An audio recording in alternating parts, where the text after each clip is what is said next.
যশোদানন্দ নন্দনম গোপিকা নয়নানন্দং গোপালং প্রণমামহ।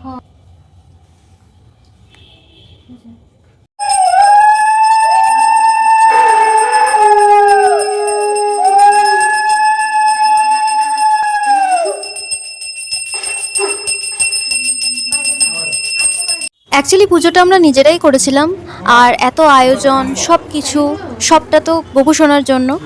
তো গোপু সোনার পুজো আমরা এভাবেই সমাপ্ত করলাম, ঘরোয়াভাবে আর কি।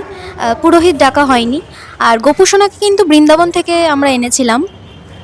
দেখেই বুঝতে পারছো যে এখানকার গোপুর আদল আর ওখানকার গোপুর আদল একটু আলাদা, মানে চোখটা বিশেষ করে ওখানকার গোপুর চোখগুলো খুব মায়াবী।